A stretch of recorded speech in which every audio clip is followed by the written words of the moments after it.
Mullinger's Weekly Ramble.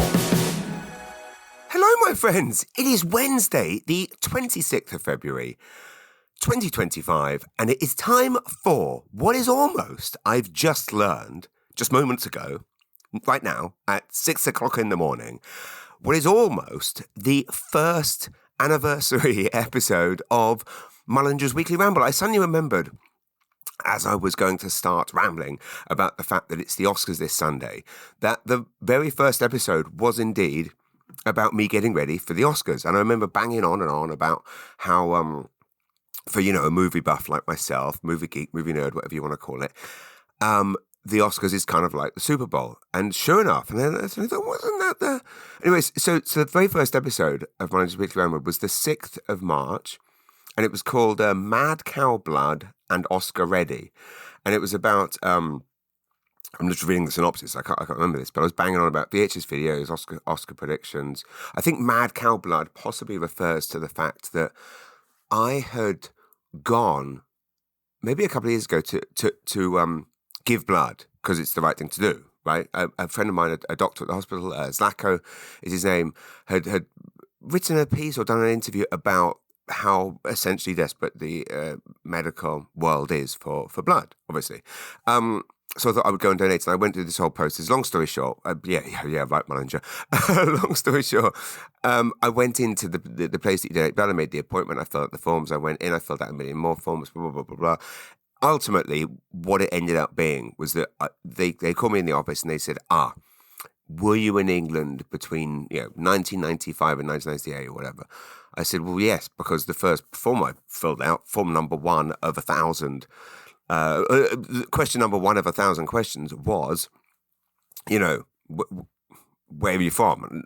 So anyway, point being, yes. So I moved here from England 10 years ago. So yes, of course, I lived there then. And they said, oh, sorry, you can't give blood. And I'm like, why not? They said, mad cow disease. So I kind of thought it was bizarre. It was like, well, why not ask that question first? Save yourselves a lot of time, save me coming in. Anyway, doesn't matter, systems. And I said, well, is there any way around this? Like, what can we do to get around this? And they said, the only way we can test you for mad cow disease is an autopsy. So you would have to die in order to be able to, this is not actually true. You would have to die in order to give blood. I'm like, well, I do really want to help out, but, death, not today, thank you. Some days I feel like that, but don't always have the smarts to be coming in. And anyway, I think the reason that I called that first episode Mad Cow Disease, or whatever it was, I put the phone away now, is that I got an email, possibly about a year ago, because bloody hell doesn't time fly, saying you can now give blood. And I now realize 1 year later I haven't done it. Anyway, I'm gonna do it, because what's funny is I remember 2 years ago when I was turned away from doing it because of mad cow disease. I did attempt that story as a bit. I think the joke I was making was because some of the questions they ask you were quite personal. It's like, have you ever, sucked someone off for free drugs? And, you're thinking, was it once or twice I did that? And so I thought there was something in it. Anyway, so I'm going to, I think this is one of the things that I've kind of realized is that I need to start getting out and having experiences to build this new show. Some of my, I would say, most successful, some of the routines that you've all enjoyed most have stemmed from being out there. Not that I understand that giving blood's an adventure, doing good, and I'm going to do that. But I need to go out and have some adventures, because when I think back to like my show 2 years ago, which of course was all new. Last year's show was, as you know, if you've listened to the podcast, I've been to it, was kind of my greatest hit show, albeit there were some new routines in there.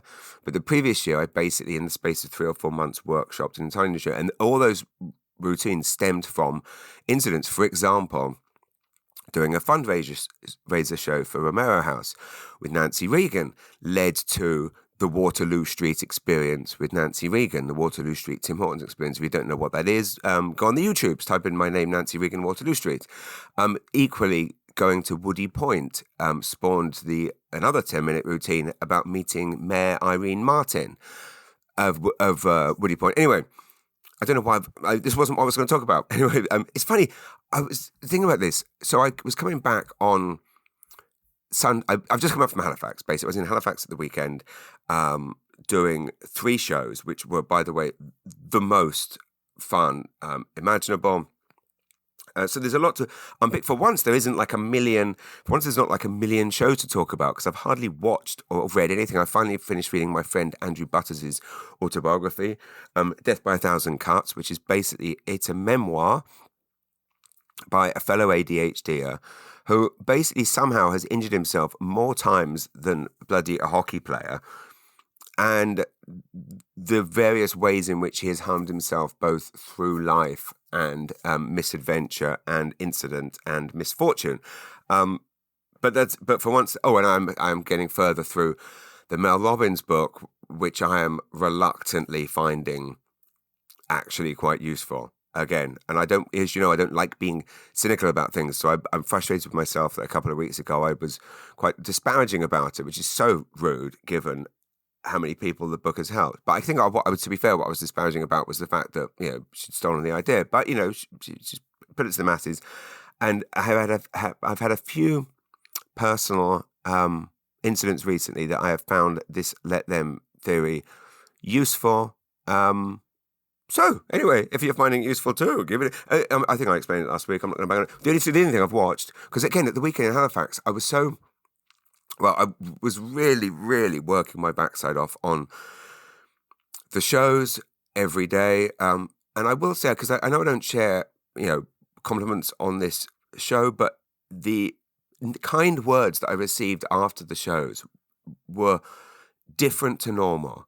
There was a lot of emphasis and I received like kind of a staggering amount of messages, considering, these were 2 club shows and 1 show opening for my dear friend Sugar Sammy. More on that in a moment.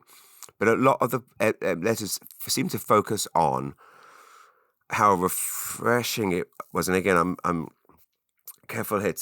I do not like blowing my own horn, and I'm not doing oi oi, easy, oi oi, naughty. No. I don't like. Basically, what I found interesting was a lot of the positive comments highlight or kind of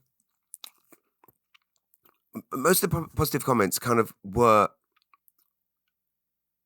focused on the fact that they liked coming to a comedy show that felt inclusive and wasn't either, for example, crude or punching down or being mean. And I feel like at this time, we are all appreciating kindness more than ever with the unbelievably shocking things going on south of the border, which, again, I can't remember if I managed to get 8 minutes in without bloody banging on about Trump. So, but anyway, we're not going to get to Trump yet, and hopefully not at all, maybe, because it's the strangest thing, isn't it? Just wanting to shut your eyes off to it. Just you pick up your phone, boom, boom, boom, boom. Trump, what's he done now? What's he done? I mean, I thought it was so bad during his first term that you couldn't look or see anything without seeing what he was up to. And it's like there's nothing else going on in the world but him. And do you remember before? I mean, like with Biden, and maybe this was the problem, but months could go by and you wouldn't see or hear the word or name or face Joe Biden. And with Trump, it's like 10 times a day, every single show, and it's like, what's the answer here? Do we just switch everything off and ignore everything and basically just wait, just sit here and wait until you see like a tank coming down the Fox Farm Road with an American flag on it and a pair of hockey-playing brothers hanging out the top with their fists waving and chipped teeth. And then, hopefully someone from the Canadian military hands you I don't know. I mean, are we going to be at war? It literally does feel like anything is possible. Who's seen that theory online? You know what? I'm going to come back to this later. Let's focus on what I wanted to start with this morning, but 10 minutes have gone by. The game. My goodness. So I think I recorded last week's episode.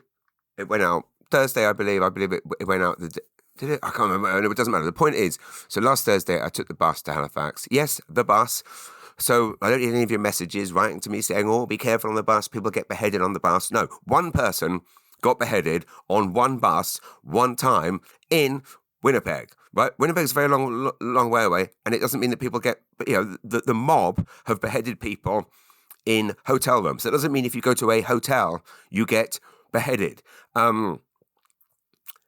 It's funny, the snobbery against the bus, I do not understand. Like there is, without wanting to be a dick about it, there are things here in the Maritimes or in Canada that you can be snobby about if you desired, if you were a cynic. The bus is not one of them. It's funny, I don't know what it is, what the difference is. I mean, there was, and again, a good friend of mine last week, well, actually, Ali Hassan and I are planning some shows this summer. And I messaged, I can't remember how it came up, that I was on the bus, and he was like, the bus, my goodness, are you all right? Do you need some money? What's going on? It's just so funny because it's like, well, basically, I need to go on the bus because I need to be working. I can't, unfortunately, take 4 or 5 hours off from the computer. And also, I need to arrive in a city feeling rested. And yes, I mean, and also the bus is highly affordable, especially when you are doing shows where the travel budgets are extremely low. I'm never said, but do I sound croaky? It's now 6:15 in the morning. Sorry about that.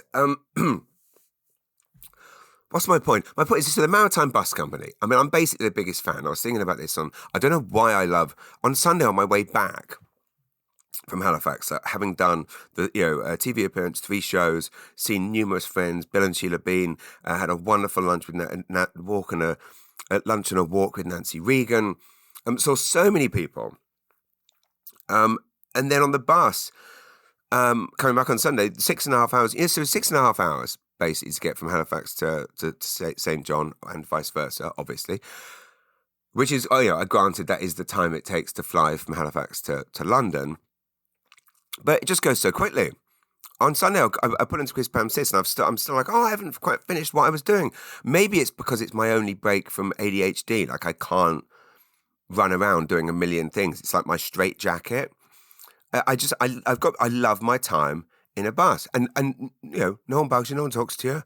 I mean, don't get me wrong, super friendly drivers, and I've got to know all the drivers. But it's like a plane without the headache and without the the crampness and without all the germs flying around on the plane, without the shit food. Best view of the Maritimes countryside. I love it, and it's weird. Like waking up Sunday morning at the Sutton Place. What did I do? I woke up and did a quick Instagram or Facebook Live online with my friend Kev Jett in London, who is a Canadian performer, TV host, podcaster who lives in London, obviously. His mum had come to the show on Friday night, his lovely mum, who I was so happy to meet. Mum and dad, in fact, came. And again, similarly, gave me that line I often get where people say, I didn't think I liked comedy, but I like you. And it's interesting. I mean, I guess when people say they don't like comedy, often it means they've been to a bad comedy show. And this is the thing that, of course, which is strange. I don't know, because if you went to a bad restaurant, would you say, I don't like restaurants? I don't know, but it does happen a lot. So I will quickly say, by the way, the club I was playing is Halifax Live, which is located, it's on Argyle Street, which is the same street the Sutton Place is on. It's also, interestingly, the same street, which basically all the venues I've played in Halifax over the last few years are on this street. So you've got Halifax Live, which is in the Roxbury building, or if you are from Halifax, you will know what I mean when I say it's where Cheers used to be. The shows are actually normally in a different room, so I can't comment on this other room due to a liquor license issue, which I think I can share it on air because it's probably been in the news. Basically, the building lost its liquor license, which meant the bars for 3 days that there was a suspension because someone was found intoxicated. I believe the venue itself, I don't think I'm being revealing too much here, that the venue itself, the building, is somewhat known for, in the past, was once known for underage drinking. That's the kind of joke, and there are kind of $2.50 shots, that kind of thing. But to my mind, I think it's slightly harsh. that basically they lost their liquor license due to someone being intoxicated in there. Because, I mean, if you are working in a bar, it is quite hard to keep track. I understand someone losing their liquor license if someone's underage drinking or someone's kind of, clearly drinking and leaving to get in a vehicle. But being drunk in a bar, especially when then the government sell the booze, that's the hard one. It's quite twisted, isn't it? That, like, for example, in New Brunswick, the government sell the booze and also the gambling, the mob. They are the head. They're the head of the they're the head of all the gambling as well. They run the gambling syndicates. But when you see, for example, A&B will have like January sales on, or January buy one bottle get one free, 3 bottles for $20. That's clearly an attempt by the government to stop people from not drinking. Anyway, what am I getting at here? Luckily though, the dinner theatre room at this venue isn't part of the rest or isn't on the same liquor license. So basically, the guys that run Halifax Live, John Pickett and Josh Powlane, are absolute gentlemen. I mean, two people that really know how to run a club, also fantastic performers as well, I will say, which is a rare combo where you get people that are running a club, promoting a club, operating the club, managing the door, selling the tickets, everything. They basically had like a few hours notice to flip the room, get it out of the usual room, get it into the dinner theatre room, and what a phenomenal job they did. I mean, you would never have known.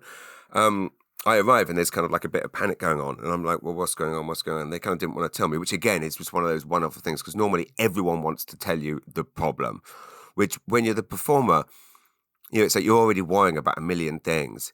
It was very appreciated that they basically got this news, and rather than text me going, there's been a problem, we're trying to fix it, they just went and fixed it. So they got us in this other room. Anyway, my point is, let's go back to the bloody game. But Josh and John, just what and I will point out, there are 2 other performers on the bill over the weekend. My dear friend Sarah McLennan, who always is just a joy on stage and off. She actually runs one of the top podcasts in Nova Scotia called Intoxicated, which you should definitely check out. But she's just one of the nicest people around and a fantastic comedian. And I actually met her she used to work for Podstarter, who produced this podcast. So I know, well, it's on the almost first birthday of Manager Weekly Ramble. Shouts out to the amazing Jonathan and Reese at Podstarter, because they conceived this podcast. As many of you might know, we used to do a podcast together called Mullinger Meets Canadians, where I would interview Canadians such as Rick Mercer or Ron James or Ali Hassan or Steve Patterson, or also people that also don't have penises. Why can't I think of any? Was it a misogyny podcast? Was it Mullinger Meets Men? Jesus, sounds awful. Matty Matheson we had. Oh, we had Sean McCann and his wife. There's a lady. We definitely had. Okay, I'm going to have to get it up now, just to prove that this was not a sausage fest. Okay, we had loads of amazing, inspiring women, because we're not misogynist. We had Nancy Reagan. How did I forget? That's how we met, actually, was Nancy Reagan. I forgot that. That's how we met, through, wow, this beautiful friendship that Nancy and I have developed stemmed from Sarah and John and Reese, because they also produce Nancy's, both of Nancy's amazing podcasts. Okay, so we had Chastity Smith, Chef Michael Smith's amazing wife. I will say it was very. Okay, we had my dear friend Candy Palmater, who very shortly afterwards actually passed. I believe passed later that year on Christmas Day, leaving her beautiful, amazing wife Denise. And Candy thankfully had finished her autobiography at that point. The Candy Palmater interview, through no goodness of me, is well worth a listen, I will say. I've received a lot of messages about that one. Again, nothing to do with me. It's all to do with Candy. She was, if you don't know Candy Palmater, she described herself as a gay, native, recovered lawyer turned feminist comic who was raised by bikers in the wilds of northern New Brunswick. And as the synopsis here says that I'm reading, even that unique title doesn't do justice to the intelligence and brilliance of this incredibly versatile performer, artist, thinker, comedian, broadcaster.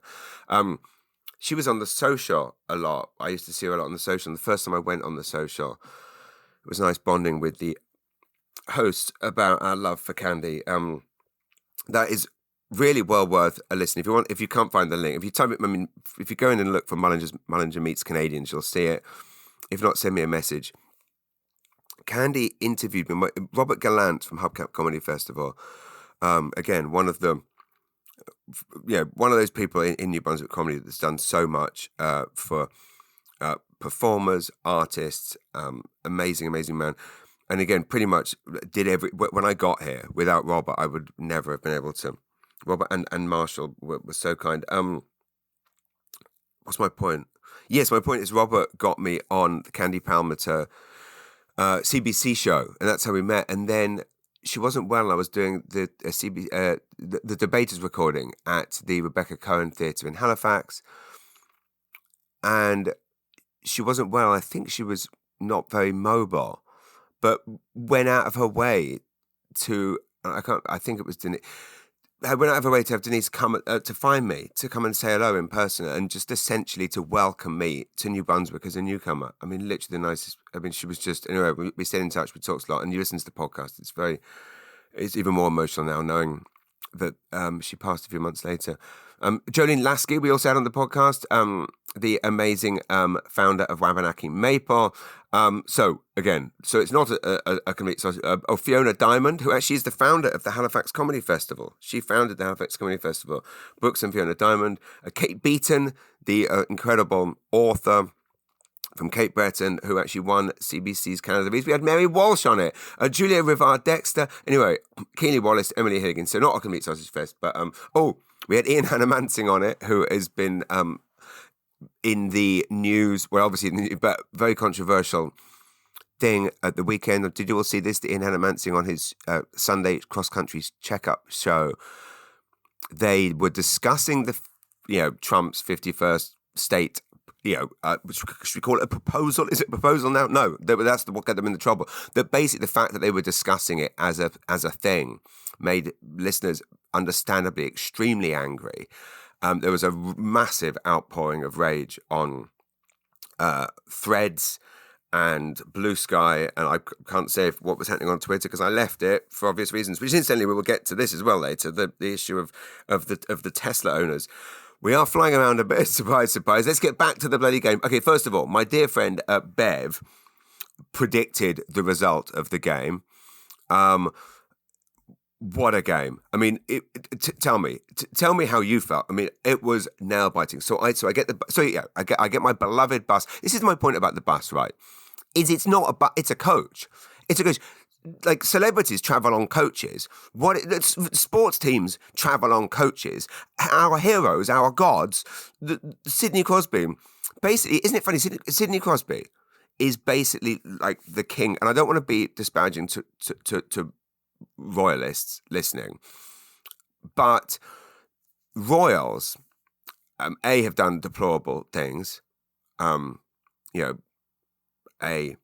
Chopping off people's heads because you can't divorce them. In more recent years, obviously, repeated sexual assaults on underage people, and then people very senior with the royal family. In fact, the most senior people paying off those people to cover up those crimes. I mean, those are things that have happened. So let's not call me. And again, and the royal family, do good work. Don't get me wrong; they do lots of charity work. Does it negate the bad things? That's up to you to decide. The royal family is also very good for the British economy. It's not quite so good for the Canadian economy, where we pay hundreds of millions of dollars for security for the royals, for them to come here and wave at you once a year. Anyway, but Sidney, and I don't make this point lightly, but Sidney Crosby is a king, is a saint, in that this is someone who, this is someone who deserves the crown. And it's like, I mean, people say he kind of walks on water in Canada. I mean, this is someone who, a hero, an icon, whom, people don't know much about his personality. I don't know anything about his personal life. Is he in a relationship? Is he gay? Is he straight? I mean, I've absolutely no idea. but just does the most amazing. I was watching a documentary on YouTube the other night about the Sidney Crosby Hockey Academy, and he just knew every single kid's name. I mean, there is how many this is someone that has earned their position. They weren't just born into it. They he was obviously presumably born with some skill, but has earned. Anyway, so let's go back to the game. My friend Bev predicted the result. So hats off, Bev. I mean, it was absolutely nail biting. So I get to Halifax, walk from the bus station to the Sutton Place. That's what I was saying earlier. Was that all the venues that I've performed at over the years in Halifax are on this same street. So Halifax Live is in the building where the Roxbury is and where Cheers used to be. A bit further along, opposite the Sutton Place. Oh no, a bit further, maybe it's the next street down. But it doesn't matter. Is Yuck Yucks, which is in the basement the shoe basement, which is also where we filmed the sitcom for the Trailer Park Boys last year. On that same street is also the Neptune Theatre. Okay, that's only 3, but that's 3 venues. It's just interesting. It's interesting how many venues there are in Halifax. And again, a 10-minute walk away is the Spats Theatre, which is where my friend Sugar Sammy was playing. I got to open for him there. He had like 800 people in there. It's so funny when you walk out on stage opening for Friends and you see people in the audience that you know. Like when I opened for Alex McKenzie the other week in Frederickson, I walked out and saw my wife's cousin Tony. I saw Brady Mandeville and his girlfriend Michaela. Saw my friend Ashley Tucker in the front row. And then similarly, I could come out and I saw my friend Amy in the audience and my friend Eli from Sutton Place was there. Oh, by the way, and speaking of Sutton Place, hats off to my friend Danon and congratulations on your promotion, my friend. I should quickly say, it's so weird. I'm so torn about where to play in Halifax next. In the,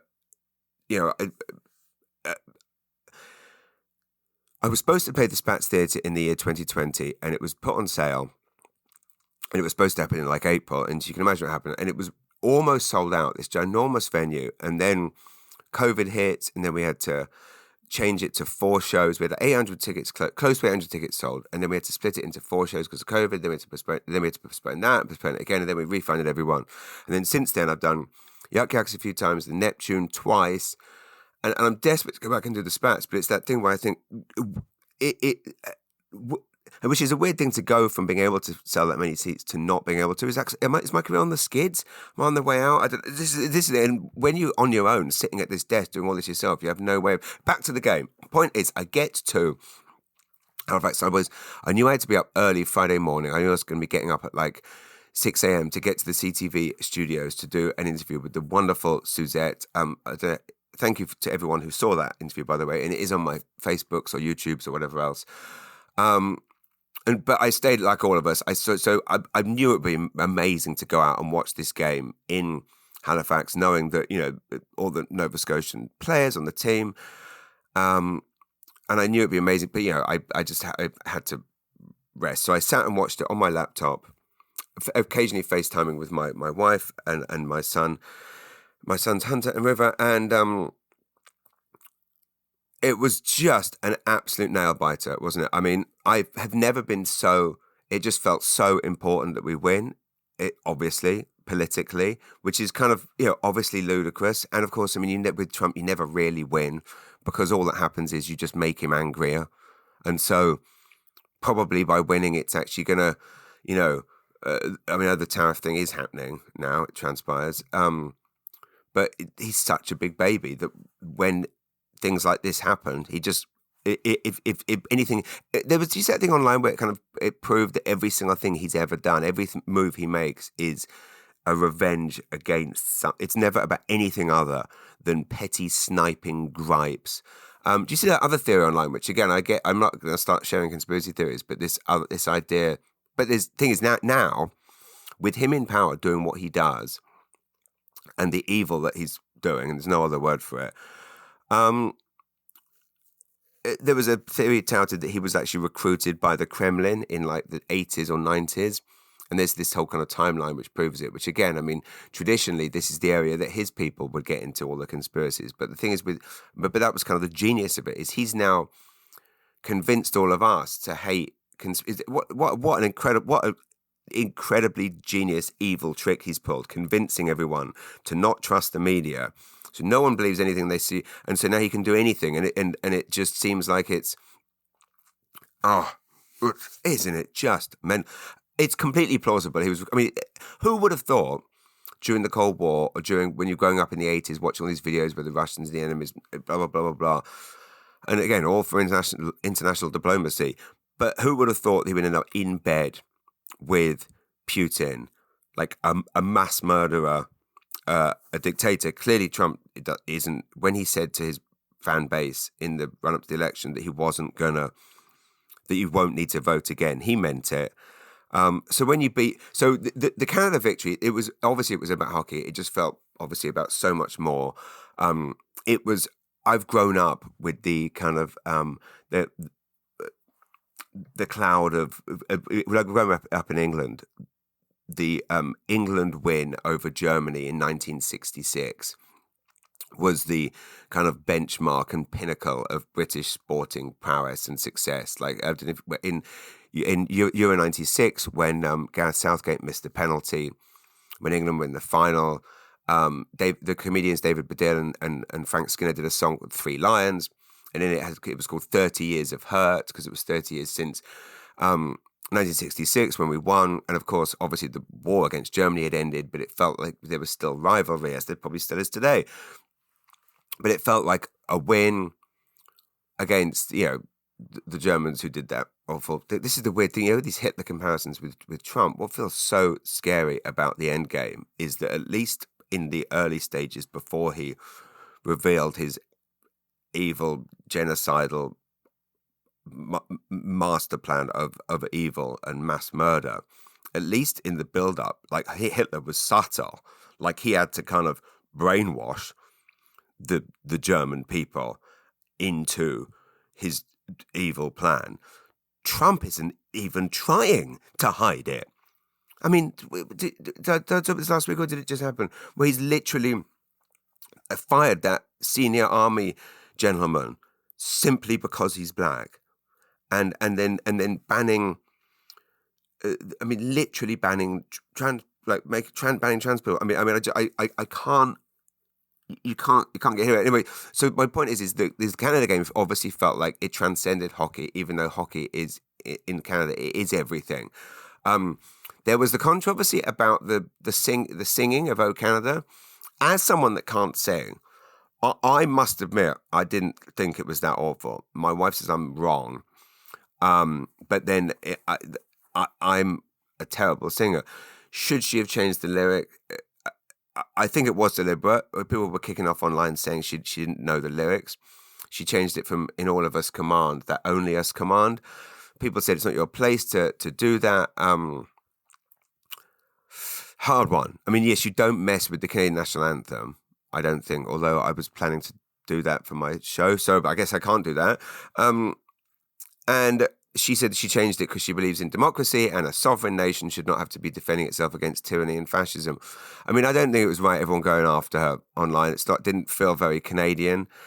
She's a well-known, well-respected musician. She's not just someone they dragged off the street. Also, she was having to do it against all the booing in the background. And the fact, again, Canada beating America 3-2 on American soil, when all the Americans were booing. I will say, just in the spirit of positivity, I understand from some friends who were there that some Americans did, after Canada won, some Americans did stick around not all, obviously, did stick around in the arena to applaud Canada's win, which, let's be honest, was a fair win. Although, hockey Austin Matthews very nearly scored twice. Was Connor McDavid lucky? Well, yes, all sport is, of course, especially in the game of hockey, where you've got amazing goalkeepers, amazing players. What a game! What a game! The play, it never let up. The ferocity, the intensity. Even if there wasn't all of that at stake, just the constant movement. These athletes at the absolute top of their game. I have grown to have such admiration for hockey in that, like I've talked about before, what it takes physically, but the skill, again, as I'm someone that can't even stand up on a skate. And when I try and even tap a puck, I fall over. But the fact that essentially you need to have the kind of the fighting skills of a UFC of an MMA artist. I'm going to stop saying UFC, and I'm going to say Fight League Atlantic, because that is the Atlantic Canada, which again I should get onto this in a minute. It's interesting how the idea of supporting local, which is correctly permeating every industry, but not all. I must admit, during the Canada game, one thing that I found somewhat sick was the number of organizations, brands, and let's be honest, grocery stores, doing commercials saying, "Hey, Canada, we're all in this together. We are Canadians. We are proud." Don't use this as a way to, don't pretend we're all in it together. You've been price fixing, jacking up prices, ripping off Canadians. In the last disaster we had, which was COVID, prices had to go up. But you all decided to use that opportunity to screw Canadians further by hoiking up the prices even higher. You've kept them up. You've shown record multi-billion dollar profits as Canadians, as we all get squeezed tighter and tighter, poorer and poorer. The rich poor divide gets bigger and bigger. We've got a housing problem. We've got a disgusting number of children in this country living in poverty, unable to eat. Don't pretend we're in this. Don't use the tragedy of what we're all going through as a way to flog more shit and make more billions. I find it pretty sick, to be honest. And this is and you've seen these same organizations do the same things through every single terrible world incident. These are the same organizations that that all pretend that all used the tragic death of George Floyd to sell more crap. They suddenly came out with ads purporting to be or indeed doing things like what was it called? Was it called blackout something on during the Black Lives Matter protest? Everyone did a blackout on social media, and again, all these same organizations did this. These kind of fake attempts to show support for things when really the end game is just the corporate evil amidst all of this. And this is what's going to happen, is that for every company that is using what we're all going through to make more money is unfortunately the world we live in. Anyway, move on. That's me. I don't want to be negative. Okay, it seems weird to pivot from all of this to the Screen Actors Guild Awards. Hey, the Oscars are coming! Yay! More rich people parading themselves around. Maybe. Well, I will just say this: Sidney Crosby. What's here? And as we know, I mean, that moment, that nail-biting moment at the end of the game, and of course, he's no stranger to sudden death heroics on the international stage. Just one of these guys that's just such a team player. That he was clearly happy for Conor McDavid. It is such a fascinating thing seeing all these players who all play. I actually didn't realize that those brothers, who were just, I mean, again, what an awful thing that they did at the start of that first Canada-USA game. Can we just, to pre-plan, because it had nothing to do with the booing, to pre-plan coming out and yanking someone's helmet on, punch them in the face. I mean, it is staggering to me that is considered acceptable behavior, and the dad's standing there looking proud and Americans are loving it. I mean, and then seeing some of the comments online, the amount of Americans that are repeating this, I don't want to give it any more airtime. But this is what Sidney said. He said, every opportunity you get to wear the Canadian jersey and compete in this event, it's something new. But I think you saw the hockey that was on display. It was pretty incredible, and I'm happy for this group. We came together in a short period of time and found a way to get it done. And it is really quite fascinating how you want to talk about things transcending. Like, these are all guys that play for different teams, different rivalries. I didn't realize that Brad Marchand is something of he plays for, obviously, Boston Bruins. As a player for an American team, he's apparently known for playing quite aggressively, should we say. I believe he's a bit of a villain normally, but the way in which they all came together, I mean, it's Sidney followed it up by saying, just to get the opportunity to play for Canada, it's been a long time, and any chance you get to do that, it's huge. Obviously, to be a part of this group, it's a special group, and I'm happy we found a way to win it. I mean, yeah, I just say King Crosby, all the way.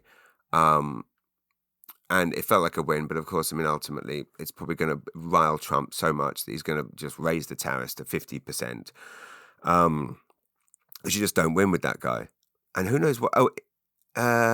What is going on with all of the premiers resigning? Anyone got any theories? When they all went to Washington, did Trump? Is Trump trying to destabilize? This sounds like this. Is this like a Putin playbook? Everyone goes to Washington to talk about the tariffs, and then Trump hits them all with blackmail that the Kremlin has dug. Is the Kremlin still? I guess it probably is still a thing. Who knows? But Putin has dug up dirt on all the premiers, and then Trump told him, if you don't resign, I'll unveil this. I mean, who knows? Who knows? This is the thing. As ridiculous and episode of 24 as that sounds. Oh, that's one thing I've started to watch is the Robert De Niro show Day Zero on Netflix. I mean, what awful timing for this. What's the point of that show? Because I mean, everything going on in the real world is as ridiculous and weird and terrible. I mean, granted, I'm not very far into it, but what's the point of the show? Is it supposed to be Kamala? Is that supposed to be the president? Is De Niro supposed to represent Joe Biden? And is he? I mean, you know, I don't know. The real, it doesn't feel like much escapism right now. Okay, let's move on to escapism. The point is, Canada won. It felt like the most amazing victory. I have never felt more. My heart was beating so fast in those final few minutes. And when David scored the goal, I must admit, I cried, and I just felt like, again, there's just not many wins right now, are there? And I don't know about you. I've sometimes felt like that in general, and it just felt so good, and just a brief respite from everything that's going on. And I think the amazing thing is we're all going to remember where we were and how we felt. This is a moment in Canadian history that I think that our grandkids and our grandkids are going to be asking us about. Do you remember where you were when Canada beat the USA, which was the precursor to the Canada-USA war starting? And do you remember where you were when that happened and Trump? Anyway, so Screen Actors Guild. Well, this is somewhat connected. Jane Fonda, as many of you may have seen, it was live on Netflix. It was interesting. The pre-show, they had two hosts doing red carpet. One of them was literally, it was like they'd never done it before, and they were interviewing Jane Fonda at one point. They were so fawning and inexperienced and immature and unprepared that Jane Fonda was just looked flummoxed, and she was trying to not be mean, but it was just so embarrassing. And she's 87. Anyway, she won the Lifetime Achievement Award, and she came up and said how it meant the world to her. But unlike almost everyone else, because this is the weird thing about what's going on, is everyone's afraid to speak up because they're all worried about themselves. All these celebrities who over the years have spoken up for causes, and it's like, we stand for this, we stand for that. And it's like, you only stand for it when it might not, it won't hurt your box office or your salary or your next job. Hypocrites, right? And Jane Fonda, though, 87, doesn't give a shit. And she came up and she said, she was one of the only people, not that you want every single person at the award ceremony, but you know what would be nice? You notice how few people are coming out in support of Canada. Have you noticed that? I've seen it online, granted. I've seen Americans on Facebook saying, we're rooting for Canada. Americans rooting for, we're rooting for Canada in the Canada game, that they're so embarrassed about what's happening. Americans wanting to come on holiday to Canada. Oh, interestingly, and again, I finally was supposed to be announcing my tour dates in Maine this summer, which suddenly felt like a weird time to be doing that. But, Maine could use... So also, to be fair, the governor of Maine has stood up to Trump, so Maine are on our side. So maybe Maine becomes part of Canada because he's threatening to cut them off. Did you see that? That the governor of Maine stood up to Trump, only person to do it. She's amazing woman. And... Trump reacted in his usual babyish way. This video is online. saying, well, we're going to pull your funding, we're going to pull all this. And she said, okay, well, in that case, we're not going to kick back any of our federal taxes. So suddenly Maine might become its like own state, its own entity. And I say bring Maine to part of New Brunswick. Now, you know how much I love New Brunswick, so don't hate me for this, but I have often joked, I love Maine. And there's a lot of things there that we would love. Obviously not gun shops, but like tourism-wise. The infrastructure, the seaside towns like the Kennebunkport, I've never understood why. All the things that people in New Brunswick tell you, oh, you can't have that because of the seasons, you can't have that because of the weather, you can't have this. And it's like, well, they do it right over the border, so we can have it. We just haven't. And so I've joked in the past that Maine reminds me of what New Brunswick will be like when it's finished. Now, don't shoot me down, but you know that. But how great if Maine could be part of Canada. Anyway, I have these shows in Maine to announce, and I felt weird and dirty and wrong and treacherous doing it. But then equally, I don't get any big gigs in this part of the world, or indeed Canada, because everyone wants to go and see American comedians. I mean, look at them. This was one of the frustrating things, because I don't like banging on about things like this. And again, who cares about some stupid comedians? I don't know. I'm lucky to do what I do. So who wants to hear about me complain? But all weekend in Halifax, doing these shows, sold out shows, and again, I don't want to, but they all went I worked very hard to make them go very well, and people seemed very happy. And again, I got these very moving letters from people who, anyway, for different reasons, were going through different things and felt uplifted and happy. And the thing that kept coming up was, oh, you should do this comedy festival, you should do that comedy festival, you should do this outdoor comedy festival. I'm sure you know which one I'm referring to. And all of these comedy festivals, all of which are in this region, well, actually that city specifically, are all Canadian-owned, Canadian-run, and primarily book American comedians. The big outdoors one to which people are referring to is, this August, it's Matt Rife. Again, 20,000 people have bought tickets. Great. You all love Matt Rife. That's wonderful. You all love John Mulaney. That is wonderful. No Canadian comedians on the bill. So, again, all the same people who are preaching support local are all we're paying these American comedians $250,000 each to come and perform. And everyone's buying tickets for them. And again, great. I'm very happy for everyone. And I'm happy that you all get to see your favorite comedians.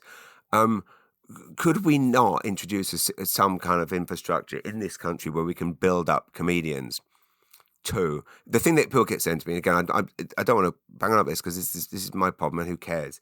But it's just weird when you do this job by yourself and you don't have any support system other than you lovely guys for listening. And just incidentally, my God, if I didn't have all of you to chat with, and the lady that came up to me last night in Superstore while I was feeling a bit teary about something and said how she listens to this, thank you, because you've no idea how much. And again, the person right before this, someone came up to me at the Dollarama and said that I was her favorite comedian. You've no idea how much that means to someone when they're having a bad. Anyway, what was I getting at? Yes, it felt weird promoting these Maine shows, but you know what? Yes, I'm going over to do a show in Maine to bring Canadian love and all that talk about everything that's wonderful about this beautiful country in Maine. I do hope you'll help me promote these shows. I've got no following there, obviously. And if you don't want comedians to do that, then go and see Canadian comedians here rather than all the American. And this is the other weird thing about these multi-millionaire American comedians, in many cases Trump voting American comedians coming here, is like, well, I tell you another. Here's a weird one. This is what it's like being on the bottom rung of the comedy ladder. And again, it's pathetic that I'm sitting here bitching and moaning. This is a round. I'm just going to tell you what's been on my mind. This is what it is hard pushing tickets, promoting, and also trying to constantly produce good work.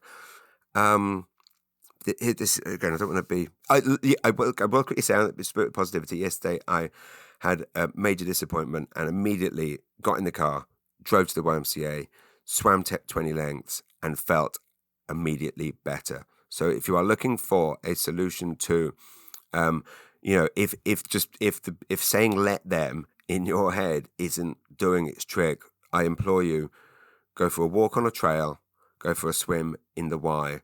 And I will say one of the genius things about the Y is it's what dicks in America would call socialism, but it's the most beautiful thing in the world. It's a system whereby those that can afford to pay, pay, and those that can't afford to pay, don't pay, so that everyone can be there and be inclusive. That's what the YMCA is all about. It's a magical place. What was my point I was getting at? I'm going to get back to well, first of all, Jane Fonda said this. She actually had the balls. I was going to tell you, was I had an instance a couple of years ago where Ethan Ash and I did a show, and a lady at a seniors home in the St. John area came to the show reluctantly. She wanted to see Ethan. She did not want to see me. And at the end of the show, she came up to me and she said, I was desperate to see Ethan, but I didn't want to see you because a friend of mine at the home I live in went to see you at the Imperial Theatre, and it was absolutely disgusting.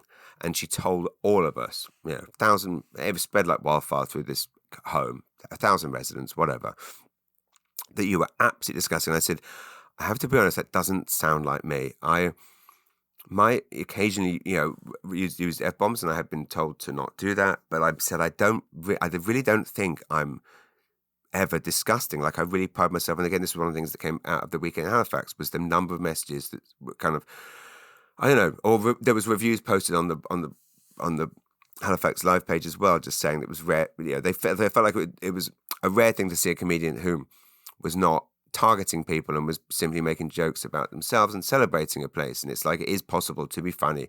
And I try and convey this, that it's possible to be funny while also being, but maybe that's why comedians don't like me, because I'm not edgy enough. Anyway, what's my point here? I said, that doesn't sound like me.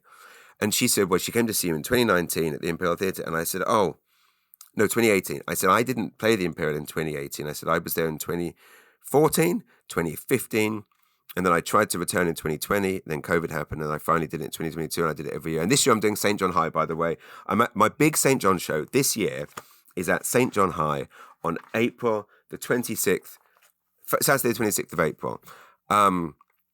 I would love your help in promoting this. I have it's actually bigger than the Imperial. It's about 900 seats. The Dennis Knibb Auditorium. I love St. John High. I love the theatre. It's where I did two of the most important shows of my life when I first moved here, and those are stories I'll be telling during the show. 1 second, need a sip. I'm getting a bit croaky, I think. And so anyway, please do spread the word. If you want to see me this year in St. John or in this region. Anyway, the point is, I said to get to the point, it transpired that her friend hadn't been to see me at the Imperial. Her friend had been to see Jim Jeffries, the Australian, now American comedian, who I do like, and is also, I did know him back in the day. And he's actually a thoroughly nice guy, but his act is, yes, it's not for everyone. If you don't like hearing the C word 1,000 times in an hour, it's not for you. So, big, hugely successful, Australian-born but American comedian who lives in LA in the life of luxury, comes to St. John, delivers a show. Everyone goes to see him because, hey, it's not from here. We support local, but we won't go and see hardly any local performers, but we'll flock to see this guy. And then someone goes to see him, and because he's from member of the Commonwealth, and his name is Jim, and mine's James. Someone then goes and tells everyone not to go because I'm disgusting. And in a small city where you are trying to get people, that's a lot of people spreading the word. And then the same thing happened last year in Halifax. Someone came and said, I told my parents to go and see you, that they would love you. And my parents travelled all the way into Halifax to see you at the Scotiabank Centre, where the Met Centre used to be.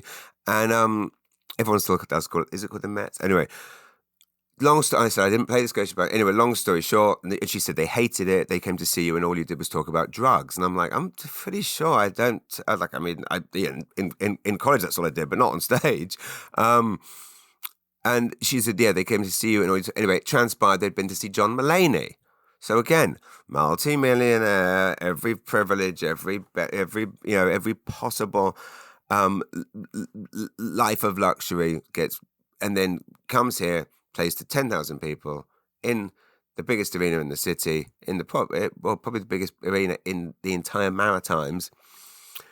leaves with his $1 million, and people think it's me, and they go and slagging me off, saying don't go and see him. All he does is talk about drugs. And then of course John Mulaney is the headliner for the Great Outdoors Comedy Festival. Anyway, this isn't me wanting to get onto a campaigning amount. My point is this support local. Well, there's another support local campaign going on right now, which is support the arts locally, which obviously I support wholeheartedly. Not comedy, because comedy always gets left out, of course, but it's saying support certain. I don't want to be too specific, but it's a support local campaign, buy local in New Brunswick campaign.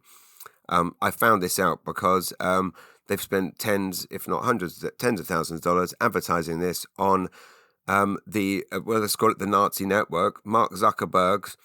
All the money's gone to America. None of that advertising money has gone to, for example, local magazines like the Maritime Edit or indeed any other local publication. So it's just this bitter irony where there is so much misplaced understanding of what it actually means to support local. Okay, that was a bit too much of a rant for me.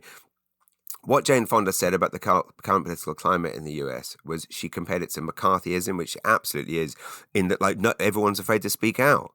And they're all fucking bloody hypocrites, frankly. The fact that, all these successful people that could speak out if they wanted but don't want to because all they care about is the bottom line. Capitalism, greed. She said that woke just means you give a damn about other people, which is true, although I think we can all agree now that unfortunately I believe that the extreme, and I hate that word, wokeism, I don't hate it, but I loved political correctness was the best thing that happened in England because it made racism and homophobia and transphobia and bigotry unacceptable. It's a great thing. I would say that 3 years ago or so when I'll just call it, what else can you call it, but the woke movement went so extreme where you couldn't, again, I don't want to be one of those, you couldn't say anything, but when it did get so extreme, that unfortunately, and my friend Andrew Doyle, who wrote a book about this in England, did predict it, that the pendulum had swung so far that way where people were terrified of saying anything, that it was inevitable it was going to swing to an extreme the other way, and none of us could imagine how true that's turned out to be. And unfortunately, a huge part, I believe, of Trump's, sorry this has become so political, but a huge part of Trump's success and following is down to that fact. It went so far that way where literally people were terrified to speak about anything or have any type of conversation. It brought out a rage in, I don't know, I can't even call them less educated Americans now because it's like, people that voted for Trump are not all less educated because it's half the, and she said, a whole lot of people are going to be hurt by what's happening, undeniable. We mustn't for a second kid ourselves about what is happening. This is big time serious, folks. So let's be brave. Yeah. Thank you, Jane Fonda. And no one else is being brave. But okay, let's go through some other fancy, Hollywood stuff.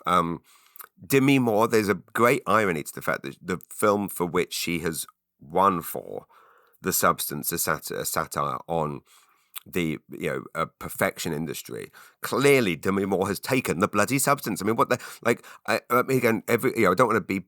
This is definitely not body shaming, but I'm sorry, but someone being, I don't want to say anorexic because I'm not. Don't want to.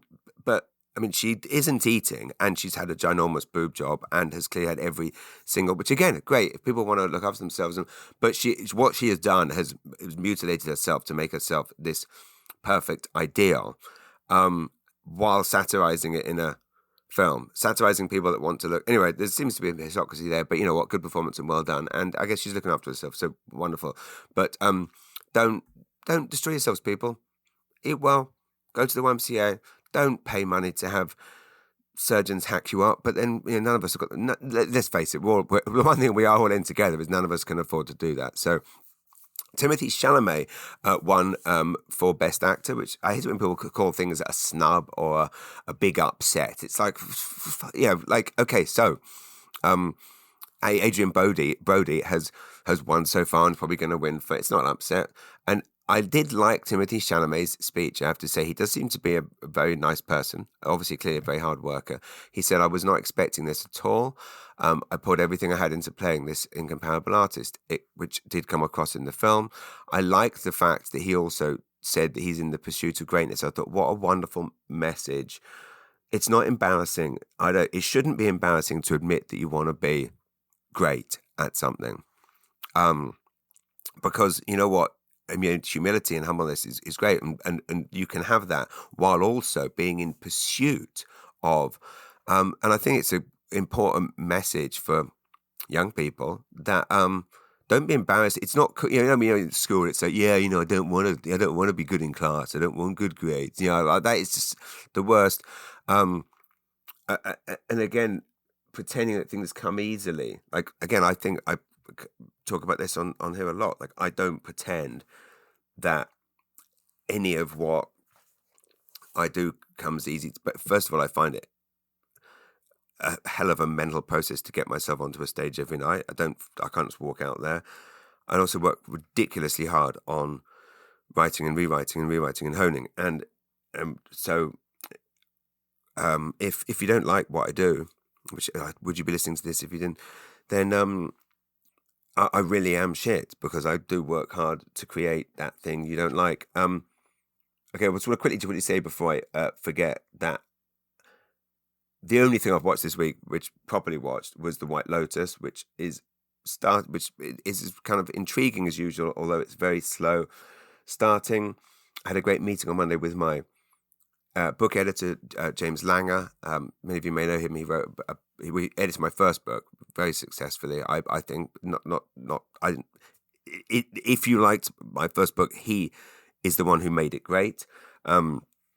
We are working on my second book right now, which I think will be finished by June, hopefully out by the best end of the year. And we're working on the tricky final chapter about my beloved maternal grandmother, who didn't really get much of a look in the first, but there was a lot about my paternal grandmother and my maternal so anyway, I'm working on that. And it's quite emotional. I had a great meeting yesterday with Susan Chalmers-Gauvin from the Atlantic Ballet of Canada. We are working on something very exciting.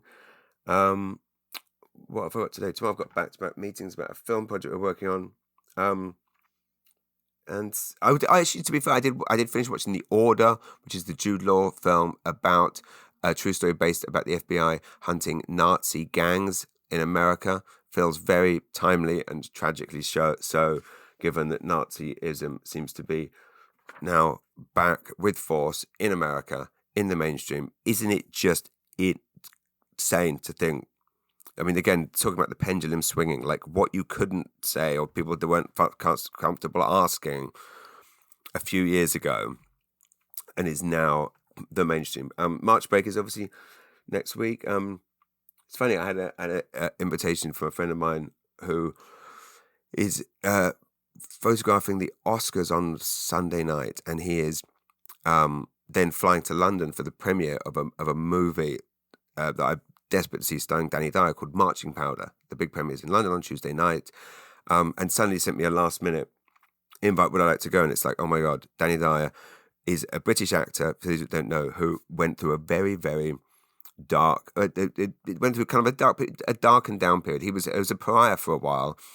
And I was a huge fan and wrote articles for GQ, and also wrote a book with him called The Films of Danny Dyer. It was the first book I ever wrote, was The Films of Danny Dyer, with my friend Jonathan Sothcott, a film producer who was putting Danny in a lot of films. And Danny it was almost like a joke. He would tell you that. And I would always come out and defend him in the press. And he used to say when he would, at movie premieres, he would say, James Mullinger, the only person that likes me.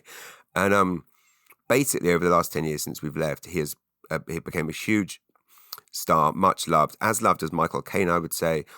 Not to blow my own, but everything I said would happen, happened. And now he's come back with this new movie, Marching Powder, which is kind of, these movies that I used to like back in England that were huge things for, kind of young men, with these kind of football violence, football hooligan movies about, groups of men going out, taking drugs, fighting at football. And they have him and Nick Love, who made The Football Factory together, which is basically probably the best football hooliganism film ever. It's kind of the Goodfellas of football, British football hooliganism. Watch The Football Factory. Rise of the Foot Soldier is also another good one. They've kind of come back and made what is essentially that, combined with a rom-com. And my friend Gavin, anyway, shot the cinema posters for this and invited me to and it's just this, it's such a bitter irony. Like, what a dream it would be, go to the massive London West End premiere after party, but just too busy. And like, I really did try, and we tried to make it happen. And both my kids, ironically, both my kids going to England, but we've just got too much going on, which is great, obviously, because for a long time, let's face it, I'm running a comedy business and media brand in New Brunswick, out of your home, with very little help or support, while everyone else is spending all their money with Americans. Isn't easy. But so I'm thankful that I can't go to this kind of dream thing because we are so busy spending March break while everyone else is on vacation, working to produce these things that you small kind friend listening kindly. Oh, my friend, I must say, my dear friend Julie at Cineplex, lots of you will know Julie Wood. Her friend came to the show on Friday night. It was her birthday. Julie, thank you very much for we missed you, Julie, is what I'm trying to say. Okay, so movies that we all need to go to Julie's at Cineplex to see. Obviously, we're hoping The Brutalist is going to come. Honora, so Demi Moore beat Honora's Mikey Madison. Okay, you know what? This is getting too long now. Why don't I save all my... Baby Reindeer actor Jessica Gunning beat... Jessica Gunning, again, 2 years ago, unknown British actress. She beat Jodie Foster, Kate Blanchett, Kathy Bates. It's amazing that Baby Reindeer has continued. It was amazing it was as successful as it was, given it's about, I know it's about stalking, but it's also essentially about open mic comedy on the UK comedy circuit. I mean, the phenomenon it became is quite shocking that it has done so well, considering its the controversy around it, like about the fact that the real Martha was revealed or revealed herself. You know what? I'll leave the rest of the movie talk for after the Oscars. So yes, Saturday the kids will go to England. I think my wife and I'll be in Halifax for a couple of days having meetings. Again, just it isn't Nova Scotia March break, so we are basically using our March break to have meetings the week before the Nova Scotia March break. Anyway, James Bond has a new boss. I mean, again, you were talk about people selling out and not caring about legacy. Eon and the Broccoli family, is it Broccoli? Isn't that funny? I've never realized it. Have sold James Bond to, I was going to say Zuckerberg, but the other evil, Bezos, Jeff Bezos. Basically, James Bond now works for Amazon. I mean, I remember when one of the Daniel Craig movies was coming out. We used to do a lot of stuff at GQ with Daniel Craig. His publicist Laura was lovely. Is a lovely person and one of the best in the business. I can't remember if it was her or someone basically got me into Eon, and we were going to do 5 GQ covers or however many covers it was for every Bond, including Lazenby, yes.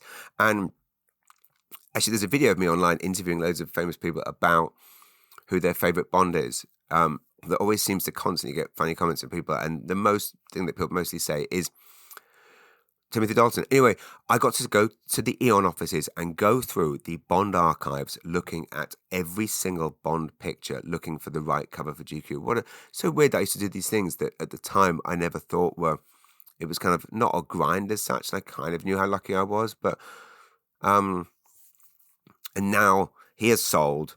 The Bond has been sold to Amazon. So now the semi-good thrice a decade Bond movies are now going to be the new Star Wars. It's going to be a new season. The Baby John, Junior Bond, Girl Bond, Bond, this Bond, that Bond, 10 movies a year, load of shit, prequel, sequel, Bond in space, Bond up your ass, Bond up your... I mean, it's going to be just a deluge of Bond, and it wasn't like the original movies without good. No one cares, do they anymore?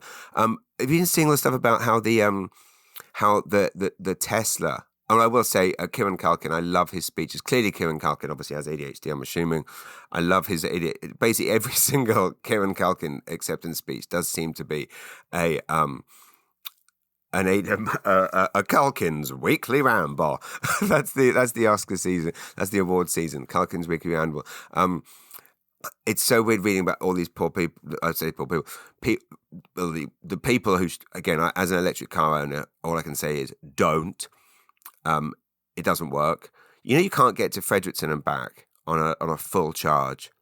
Isn't that just mind-boggling? Anyway, but regardless, I bought a Volkswagen. So at least I didn't contribute towards the end of the universe, like everyone who bought a Tesla. I mean, all these people that bought it wanting to, standing with Elon Musk and his stance against the climate crisis. And then they see, the Tesla CEO pouring hundreds of millions of dollars into backing Donald Trump. As he makes promises to ramp up, domestic oil and gas production. So all these people are trying to get rid of their Teslas, but of course the Teslas are worthless because actually, electric cars are seemingly garbage after a couple of years. I mean, isn't it just tragic? Who would have thought that the electric car guy? Anyway, that's it. I should let you go. I've been going too long, and now I've got to get the kids up for school. Okay. Congratulations, Canada. Congratulations, Conor McDavid, Jordan Binnington, Saint Jordan Binnington, 23 saves. I mean, it is one of those things. You want to talk about luck in sports. I mean, I will say this, it was a game of, I hate that phrase in England. It's a game of two halves, they used to say. And it's not in hockey, but in football it is. Soccer. It's a game of two halves. But I mean, it was a very equal. Wasn't there something? It was something like 30 shots on target for both times. I mean, talk about the most evenly, and both teams scored well, and it could have gone either way. But here's the thing, it didn't. So could those brothers please stop? They're calling for a recount. Calling for a recount. That's it's straight out of the Trump playbook, isn't it? We're calling for a recount. Isn't it mad that because of Trump doing that whole Biden, he still argues that the Biden election was rigged, which when you're a child and you scream about someone else doing something when you did it, I tell you what, you want to talk conspiracies, I do. There's no, given Trump has access to all the evil tricks of Putin, there's no way he wouldn't have done something to rig that election. I think I would also say, I have to also say, I mean, I know it looks real and everything about it seems real, but I still don't fully, and I don't, again, this is the weird thing, is maybe this is another one of Trump's evil tricks, is turning us all into conspiracy theorists, but I do not understand how on God's earth that assassination thing actually went down like that. It's completely, well, I will say this, listen, to quote my 11-year-old son, who keeps saying this. I don't know where he's heard it, or maybe he invented it. I don't know, but he keeps saying it, and I don't normally approve of this type of speech, but this is what he keeps saying. I'm going to leave this final. Please message me, comedy@jamesmanager.com. Please come and see me.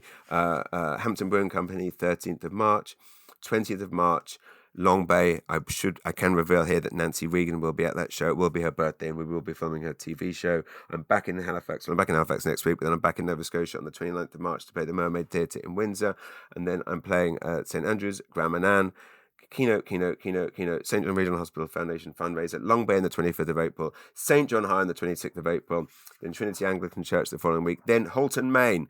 And so, pardon me, I didn't mean to burp in your ear. Please come and see me in Maine, and please help me spread the word. And again, if you don't want comedians to go to Maine to work, hire Canadian comedians in Canada. And again, I'll be banging on this, passing it over to my 11-year-old son, who keeps saying this, and I don't approve of this word, but in this context, I think it's fine. Canada's not for sale, bitches.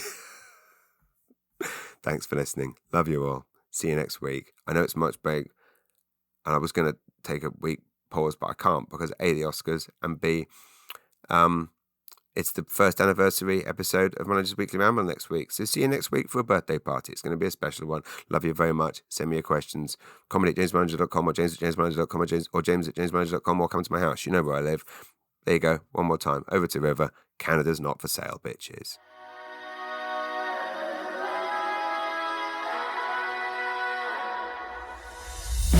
Manager's Weekly Ramble. You've been listening to a Podstarter production.